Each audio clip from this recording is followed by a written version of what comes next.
Hello students, how are you? Today we are going to discuss about the stability of coordination compound. Okay, we know that कि जो coordination compound है उसकी entity जो है वो ionizable नहीं है, नॉन आयनाइजेबल है, लेकिन फिर भी वो कुछ हद तक कई बार डिसोसिएट हो सकती है. ओके, तो किस टाइप की एंटाइटी, किस टाइप के कोऑर्डिनेशन कंपाउंड ज्यादा स्टेबल होते हैं वो देखेंगे. कौन कौन से फैक्टर्स उसे अफेक्ट करते हैं उसकी स्टेबिलिटी को, वो भी हम देखेंगे. ओके, तो पहले हम देख लेते हैं स्टेबिलिटी क्या है. तो stability of complex, stability of complex refers to its resistance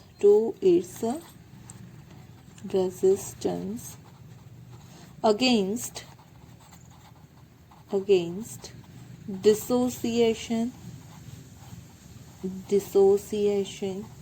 in solution. सही है, सॉल्यूशन के अंदर डिसोसिएशन होने से जो रेजिस्ट करती प्रॉपर्टी है उसी को स्टेबिलिटी बोलते हैं. ओके, तो हम बात करते हैं factors affecting stability. Okay, factors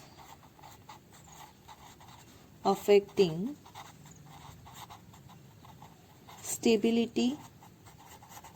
stability of complex ion. Okay, चलो फर्स्ट फैक्टर है charge on the central metal atom और आयन. ओके, तो किस तरह से वो अफेक्ट करता है, तो जितना चार्ज ज्यादा उतनी स्टेबिलिटी ज्यादा. Means stability is directly proportional to charge on central metal atom. Okay, जैसे कि अगर हम एग्जाम्पल की बात करें, ओके, तो जो हमारा Fe3+ है, Fe3+ एग्जाम्पल के तौर पे Fe3+ forms stable complex than Fe2+. Okay, similarly दूसरा एग्जाम्पल देखें तो Pt4+ complex is more stable than Pt2+. Platinum भी अगर +4 में कंपाउंड फॉर्म करता है तो वो ज़्यादा स्टेबल होगा एज कम्पेयर टू उसके स्मॉल चार्ज से. ओके, मीन्स की स्टेबिलिटी जो सेंट्रल मेटल एटम के ऊपर चार्ज है उसके डायरेक्टली प्रोपोर्शन में है. ओके, आपको ये क्यों देखना है, तो आपको एमसीक्यू में एक क्वेश्चन आ सकता है कि आपको कंपाउंड्स दिए गए हैं और उसमें से फाइंड आउट करना है कि सबसे ज़्यादा स्टेबल कौन है. ओके, तो you can easily identify that. Now second factor जो अफेक्ट करता है वो है size of the metal ion. Okay, जो सेंट्रल मेटल एटम है उसकी साइज अफेक्ट करती है. ओके, तो साइज किस तरह से अफेक्ट करती है, तो stability is inversely proportional to ionic radii. मतलब कि अगर हम देखें कि किसी एलिमेंट के ऊपर चार्ज सेम हो, ओके, किसी दो कैटायन के ऊपर चार्ज सेम है, तो उस कंडीशन में उसकी आयनिक रेडियाई देखी जाती है. अगर आयनिक रेडियाई ज्यादा है तो स्टेबिलिटी कम होगी. ओके, देखो मैं एग्जांपल के तौर पे आपको दिखाती हूँ कि हमारे पास है यहाँ पे Cu2+ ion, Ni+2 ion, okay, and CO2+ ion. अब इन सब की मैं आपको रेडियस भी दिखाती हूँ. ओके, इन सब के ऊपर चार्ज क्या है, सेम है. यहाँ पे भी 2+, यहाँ पे भी 2+, यहाँ पे भी 2+ चार्ज है, लेकिन इसकी आयनिक रेडियाई जो है वो है 0.69. इसकी आयनिक रेडियाई जो है वो है 0.78 और इसकी है 0.82. ओके आप ऐसे भी फाइंड आउट कर सकते हो कि ग्रुप में लेफ्ट टू राइट जाने से आपको पता है कि रेडियाई में क्या चेंज आता है। ओके तो उसके थ्रू भी आप दो चीजों को कंपेयर कर सकते हो।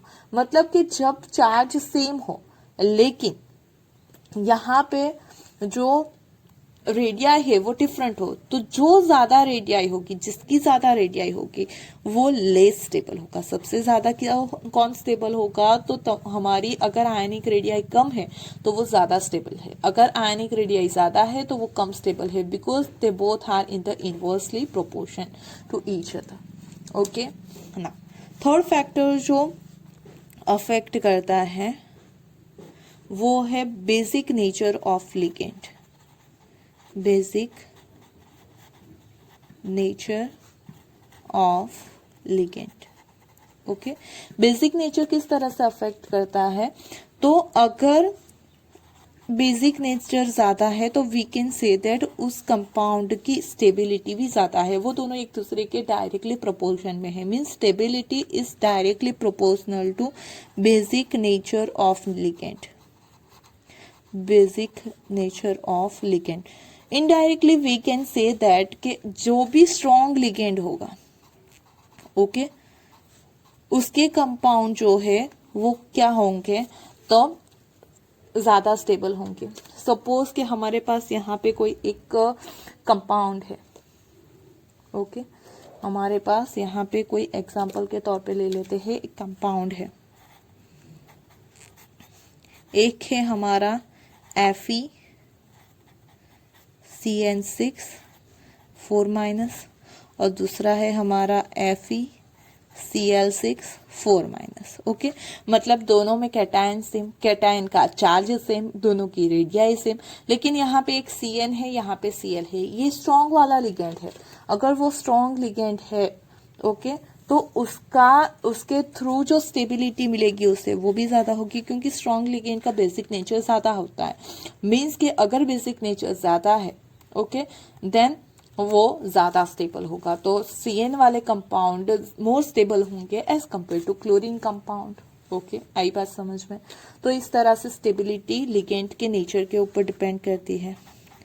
नेक्स्ट वो डिपेंड करती है presence of chelate ring. Presence of chelate ring. Okay हमने देखा था कि जो बाइडेंटेड या मोनोडेंटेड बाइडेंटेड और पॉलीडेंटेड लिगेंड होते हैं वो क्या करते हैं, तो चिलेट रिंग फॉर्म करते हैं। ओके तो अगर ऐसी चिलेट रिंग फॉर्म हो रही है तो they are more stable. Okay they are more stable. So हम लिख सकते हैं formation of chelate ring, formation of chilate ring increase the stability of complex, the stability of complex। Okay और उसकी जो इफेक्ट है वो इफेक्ट है उसे बोलते हैं दिस इफेक्ट इज known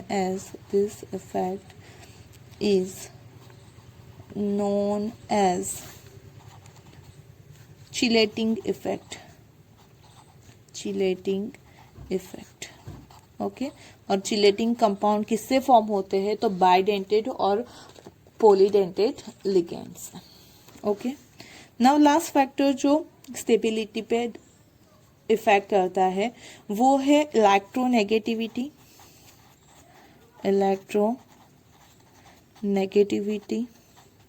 और वी कैन से दैट दोनों मतलब electronegativity and polarizing power of central metal atom. Okay जितना पोलराइजिंग पावर ज्यादा उतने कंपाउंड ज्यादा स्टेबल। ओके मीन्स के stability is directly proportional to polarizing power। Okay polarizing power से stability बढ़ती है। ओके एग्जांपल के तौर पे देखें तो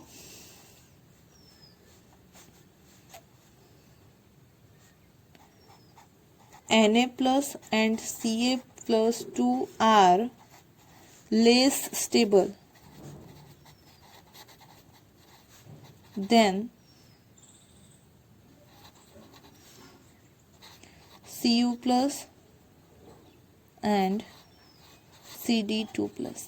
ओके, मतलब जितना पोलराइजिंग पावर ज़्यादा, पोलराइजिंग पावर आप फेजर रूल के थ्रू फाइंड आउट कर सकते हो। ओके, जितना आपका चार्ज बाय रेडियस जो रेशियो है, ओके, आपका यहाँ पे चार्ज बाय रेडियस रेशियो जितना ज़्यादा उतना पोलराइजिंग पावर ज़्यादा, और जितना पोलराइजिंग पावर ज़्यादा उतनी स्टेबिलिटी ज़्यादा। आई बात समझ में?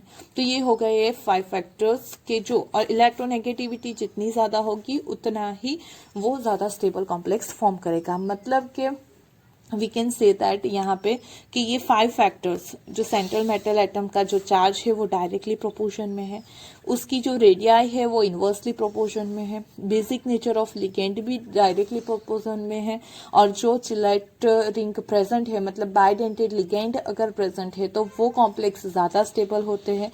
और अगर जो सेंट्रल मेटल एटम है उसका पोलराइजिंग पावर ज़्यादा है या उसकी इलेक्ट्रोनेगेटिविटी ज़्यादा है तो वो कंपाउंड भी ज़्यादा स्टेबल होंगे। ओके, तो इस बेसिस पे आप किसी भी कंपाउंड को क्या कर सकते हो, तो कंपेयर कर सकते हो। तो इस तरह के एमसीक्यू आपके एग्जाम में आ सकते हैं। Okay, hope you understand about the stability of complex.